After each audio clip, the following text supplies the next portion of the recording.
यह इस्लाम की तारीख का सबसे गमगीन और दिल को रुला देने वाला वाक़या है।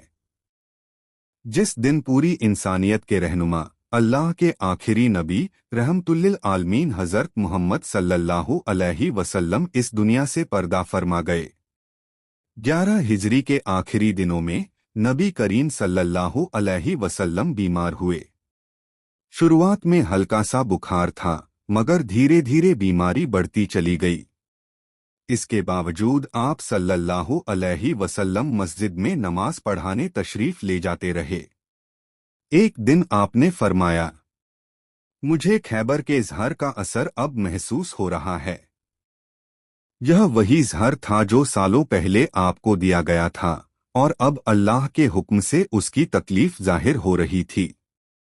बीमारी के बावजूद आप सल्लल्लाहु अलैहि वसल्लम एक दिन मस्जिद में तशरीफ लाए और लोगों से फरमाया, अगर मैंने किसी पर जुल्म किया हो, किसी का हक मारा हो, किसी की पीठ पर कोड़ा मारा हो, तो आज बदला ले लो। पूरा मजमा रो पड़ा। किसी में हिम्मत न थी कि नबी सल्लल्लाहु अलैहि वसल्लम के सामने कुछ कहे। आपने उम्मत को आखिरी नसीहतें दी। नमाज का ख्याल रखना, औरतों के हक अदा करना, गुलामों और कमजोरों पर रहम करना।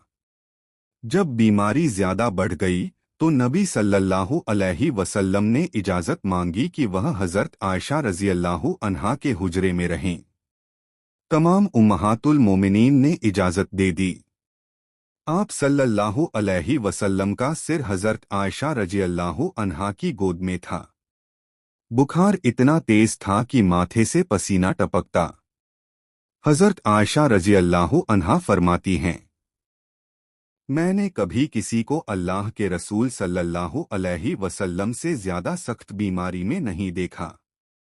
वफात से कुछ देर पहले आप सल्लल्लाहु अलैहि वसल्लम बार बार फरमाते रहे, अस्सलात अस्सलात, नमाज नमाज, मामल ऐमानुकुम, गुलामों का ख्याल रखना।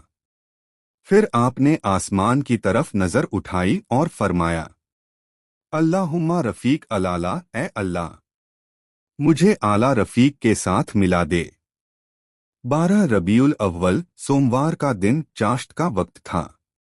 नबी करीम सल्लल्लाहु अलैहि वसल्लम का मुबारक सर हजरत आयशा रज़ियल्लाहु अन्हा की गोद में था। अचानक जिस्म हल्का हुआ और रूह मुबारक कैदे जिस्म से आज़ाद हो गई। हज़रत मोहम्मद सल्लल्लाहु अलैहि वसल्लम इस दुनिया से पर्दा फरमा गए। पूरे मदीना में सन्नाटा छा गया। कोई यकीन करने को तैयार न था। हज़रत उमर रज़ियल्लाहु अन्हु तलवार लेकर खड़े हो गए और कहने लगे, जो कहेगा कि रसूल सल्लल्लाहु अलैहि वसल्लम का इंतकाल हो गया है, मैं उसकी गर्दन उड़ा दूंगा।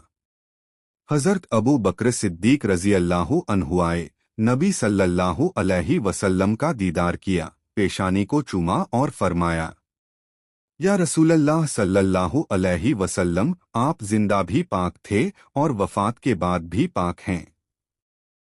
फिर मस्जिद में जाकर फरमाया, जो मोहम्मद सल्लल्लाहु अलैहि वसल्लम की इबादत करता था, जान ले कि मोहम्मद सल्लल्लाहु अलैहि वसल्लम वफात पा गए। और जो अल्लाह की इबादत करता है तो बेशक अल्लाह जिंदा है, उसे कभी मौत नहीं। फिर ये आयत पढ़ी, आले इमरान 144। तब लोगों को यकीन हुआ कि वाकई रसूल सल्लल्लाहु अलैहि वसल्लम का इंतकाल हो चुका है। नबी करीम सल्लल्लाहु अलैहि वसल्लम को उसी हुजरे में दफन किया गया जहां आपने वफात पाई, हजरत आयशा रज़ियल्लाहु अन्हा का हुजरा, जो आज रोज़ाए रसूल सल्लल्लाहु अलैहि वसल्लम है।